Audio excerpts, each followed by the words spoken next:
क्या आप भी जानना चाहते हैं कि अगर आपने नेशनल फूड लिमिटेड में 2010 में सिर्फ 1 लाख रुपया डाला होता तो आपको हर साल कितना डिविडेंड मिलता, कितना बोनस मिलता, आज आपका टोटल कितना डिविडेंड हो चुका होता, कितना बोनस हो चुका होता, कितना आपका कैपिटल गेन हो चुका होता, कितना आपना का एनुअलाइज रिटर्न होता, डॉलर में आपका कितना रिटर्न होता, टैक्स कितना करता। कंप्लीट इन्फॉर्मेशन होगी इस वीडियो में। शुरू करते हैं जी। तो नेशनल फूड की हम केस स्टडी करेंगे जिसमें हम ये जानेंगे कि अगर हम लमसम 1 लाख रुपया इन्वेस्ट करें जनवरी के महीने में 2010 में, उस वक्त इसकी प्राइस है तकरीबन 66 रुपये और शेयर हमें मिलेंगे 1508।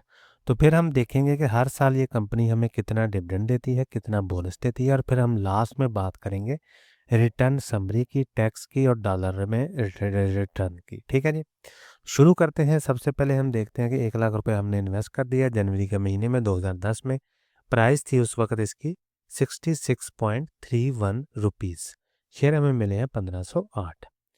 तो 2010 के बाद 2011 में ये कंपनी हमें एक डिविडेंड देती है 2.5 रुपीज़ पर शेयर के हिसाब से, जिसकी वैल्यू बनती है 3770।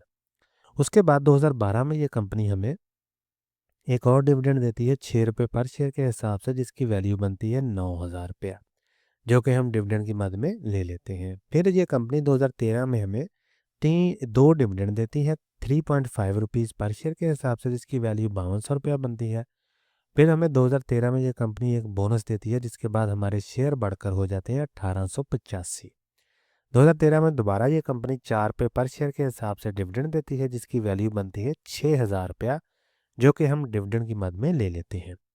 आगे हम चलते हैं 2014 में। तो 2014 में ये कंपनी पहला हमें डिविडेंड देती है 8 रुपये पर शेयर के हिसाब से, जिसकी वैल्यू बनती है 15,000 रुपया। और फिर 2014 में ये कंपनी एक बोनस अनाउंस करती है, जिसके बाद शेयर बढ़कर हो जाते हैं 3770। आगे चलते हैं 2015 में। 2015 में भी हमें एक डिविडेंड मिलता है 10 रुपये पर शेयर के हिसाब से, जिसकी वैल्यू बनती है 37,000 रुपया, जो कि हम डिविडेंड की मद में ले लेते हैं। आगे 2016 में दोबारा ये कंपनी 2.75 रुपीज़ पर शेयर के हिसाब से डिविडेंड देती है, जिसकी वैल्यू बनती है 10,000 रुपया। फिर 2017 में ये कंपनी दोबारा 4.25 रुपीज़ पर शेयर के हिसाब से डिविडेंड देती है, जिसकी वैल्यू बनती है 16,000 रुपया। 2018 में ये कंपनी एक बोनस अनाउंस करती है, जिसके बाद शेयर बढ़कर हो जाते हैं 4524। 2018 में दोबारा ये कंपनी 3.75 रुपीज़ पर शेयर के हिसाब से डिविडेंड देती है, जिसकी वैल्यू बनती है 14,000 रुपया। 2019 में चलते हैं। तो 19 में दोबारा ये कंपनी हमें बोनस देती है, जिसके बाद शेयर बढ़कर हो जाते हैं 5428। और 2019 में एक डिविडेंड भी मिलता है 4 रुपये पर शेयर के हिसाब से, जिसकी वैल्यू बनती है 18,000 रुपया। 2020 में दोबारा ये कंपनी हमें एक बोनस देती है, जिसके बाद शेयर बढ़कर हो जाते हैं 6786। और फिर हमें एक डिविडेंड भी मिलता है 5 रुपये पर शेयर के हिसाब से, जिसकी वैल्यू बनती है 27,000 रुपया। 2021 में आते हैं। तो 21 में भी हमें एक बोनस मिलता है और एक डिविडेंड मिलता है। बोनस के बाद शेयर बढ़कर हो जाते हैं 8482, और बोनस जो डिविडेंड है उसके बाद हमें 5 रुपये पर शेयर के हिसाब से डिविडेंड मिलता है, जिसकी वैल्यू बनती है 33,000 रुपये, जो कि हम डिविडेंड की मद में ले लेते हैं। 2022 में दोबारा ये कंपनी हमें डिविडेंड देती है 5 रुपये पर शेयर के हिसाब से, जिसकी वैल्यू बनती है 42,000, जो कि हम डिविडेंड की मद में ले लेते हैं। 2023 में चलते हैं। तो वहाँ पे भी हमें 2.5 रुपीज़ पर शेयर के हिसाब से डिविडेंड मिलता है, जिसकी वैल्यू बनती है 21,000 रुपया। 2024 में ये कंपनी हमें दो डिविडेंड देती है 1.5 रुपीज़ पर शेयर के हिसाब से और 5 रुपीज़ पर शेयर के हिसाब से, जिसकी वैल्यू बनती है 12,000 रुपया और 42,000 रुपया, जो कि हम डिविडेंड की मद में ले लेते हैं। 2025 में चलते हैं। तो 25 में ये कंपनी हमें 4 डिविडेंड देती है 2 रुपये पर शेयर के हिसाब से, फिर 2 रुपये पर शेयर के हिसाब से, 5 रुपीज़ पर शेयर के हिसाब से और 18 रुपीज़ पर शेयर के हिसाब से। डिविडेंड की मद में जब हम पूरे साल में रकम लेते हैं वो 16,000 रुपया, फिर 16,000 रुपया, फिर 42,000 रुपया और फिर तकरीबन 1,52,000 रुपया, जो कि हम डिविडेंड की मद में ले लेते हैं। तो यहाँ तक तो हमने बात कर ली कि ईयर ऑन ईयर बेसिस पे ये कंपनी ने हमें किस तरह हर साल डिविडेंड दिया और बोनस दिया। अभी हम बात करेंगे रिटर्न सम जी। तो रिटर्न समरी में जनवरी 2010 से लेके 8 मार्च 2026 तक हमने केस स्टडी की है। तो अभी हम करते हैं रिटर्न समरी की बात। शेयर हमारे पास हो गए हैं बढ़कर 8,482। 8 मार्च वाले दिन जो प्राइस है वो बनती है 358, ठीक है जी। तो इसकी वैल्यू बन रही है तकरीबन 30 लाख रुपया। तो हमारी कॉस्ट कितनी आई है, 1 लाख रुपए की। तो अगर हम आज इस शेयर को सेल कर देते हैं तो हमारे पास जो अनरियलाइज प्रॉफिट आएगा वो तकरीबन 29 लाख रुपए का आएगा, ठीक है जी। तो डिविडेंड हमने आज तक ले लिया है 5,40,000 रुपये का। इन तमाम सालों में 2010 से लेकर 2026 तक हमने तकरीबन 5,44,000 का डिविडेंड ले लिया। टोटल गेन हमारे पास बनता है तकरीबन 34 लाख रुपए का। एनुअलाइज रिटर्न की बात करें तो हमारे पास आ रहा है XIRR 28%। ये अहम चीज़ है। इसी की बेस पे आप सेम सेक्टर की दूसरी कंपनियों के साथ या दूसरे सेक्टर की कंपनियों के साथ या किसी भी एसेट क्लास के साथ इसको कंपेयर कर सकते हैं। तो यहाँ तक तो बात होगी जी ग्रॉस प्रॉफिट की। अभी हम बात करेंगे टैक्सेस की। तो टैक्स की हम बात करते हैं तो डिविडेंड हमने ले लिया है 5,44,000 रुपये का। इस पे हमने टैक्स भी देना है 15%, जो कि बनता है 81,000। और आफ्टर टैक्स हमारे पास अमाउंट बनेगी 4,62,000 रुपया। तो कैपिटल गेन की मद में हमने 29 लाख रुपया कमाया और आफ्टर टैक्स हमारे पास अमाउंट बनती है तकरीबन 24 लाख रुपया। इस पे हमने टैक्स भी देना है जो कि हमने पे किया।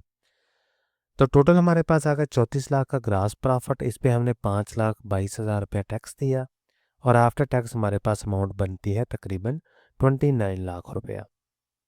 यहाँ आपने एक बात जहन में रखनी है कि NCCPL की फ़ीस, CDC की फ़ीस, ब्रोकर का कमीशन और कोई भी टैक्स हो वो मैंने ऐड नहीं किया। और दूसरे नंबर पे ये जो कैपिटल गेन है ये लॉन्ग टर्म में ज़ीरो भी हो सकता है। डिपेंड करता है कि आपने शेयर को कब बाय किया और उस साल FBR की क्या पॉलिसी थी। और दूसरे नंबर पे डिविडेंड भी हो सकता है, कम या ज़्यादा हो सकता है। इस पर भी टैक्स डिपेंड करता है कि हर साल FBR की क्या पॉलिसी है। यूजुअली ये 15% ही होता है, लेकिन कैपिटल गेन जो है ये लॉन्ग टर्म में ज़ीरो भी हो सकता है। ये डिपेंड करेगा कि आपने शेयर को कब बाय किया, किस साल बाय किया, ठीक है जी। आगे हम बात करेंगे इन्फ्लेशन की। तो इन्फ्लेशन को मैंने एडजस्ट नहीं किया क्योंकि हम पास की बात कर रहे हैं। अगर हम फ्यूचर की बात करेंगे तो इन्फ्लेशन को ज़रूर एडजस्ट करेंगे। तो यहाँ तक तो बात होगी जी PKR में रिटर्न की। अभी हम बात करेंगे डॉलराइज रिटर्न की। शेयर हमारे पास आ गए इतने 8482, प्राइस है 358 8 मार्च वाले दिन। तो डॉलर में इसकी वैल्यू बन गई थी 10,800 तकरीबन 80।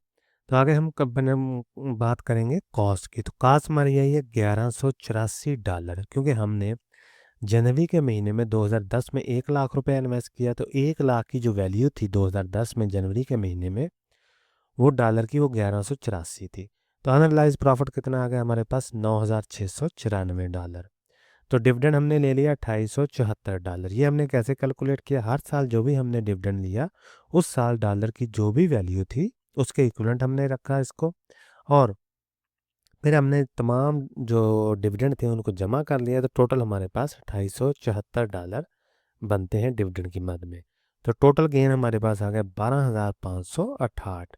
तो एनुअलाइज रिटर्न कितना बन गया हमारा XIRR डॉलर टर्म में 19.50। PKR में कितना बना जी 28%, और जो बना डॉलर टर्म में वो 19.50 बना। तो ये थी जी केस स्टडी नेशनल फूड की, जिसमें हमने ये जाना कि 2010 से लेके 2026 तक अगर हम इसमें सिर्फ 1 लाख रुपया लमसम इन्वेस्टमेंट करते तो हमें फाइनल रिटर्न कितना बनता, हमारा एनुअलाइज रिटर्न कितना बनता, कैपिटल गेन कितना होता, डिविडेंड की मद में कितनी रकम मिलती और कैपिटल गेन हमारा कितना होता। केस स्टडी करने का पर्पज़ यही होता है कि हमें ये पता चल सके कि पास में इस कंपनी की परफॉर्मेंस कैसी रही है। और अगर हम इसी को सेम टाइप के पैटर्न को फ्यूचर में ले जाएं, कंपनी के फंडामेंटल चेंज ना हो, सेम टाइप के पे आउट रहे, प्राइस की फ्लक्चुएशन भी सेम टाइप की ही रहे, तो हमें इससे मिलता जुलता रिटर्न ही अगले 15-20 सालों में मिलेगा, ठीक है जी। तो यही है केस स्टडी करने का पर्पज़। लेकिन ये डिपेंड करता है कि कंपनी की हर चीज़ सिमिलरली रहे, या इसी को अगर आप कॉपी पेस्ट कर लें फ्यूचर में 2026 से लेके आगे 15-20 सालों में ले जाएं तो इसी से मिलता जुलता आपको रिटर्न मिलेगा। शर्त यह है कि कंपनी के पे आउट वगैरह सेम टाइप के ही रहें और प्राइस की फ्लक्चुएशन भी सेम टाइप की ही रहे। तो यह थी जी नेशनल फूड की केस स्टडी। कोई भी सवाल हो कमेंट सेक्शन में ज़रूर पूछें।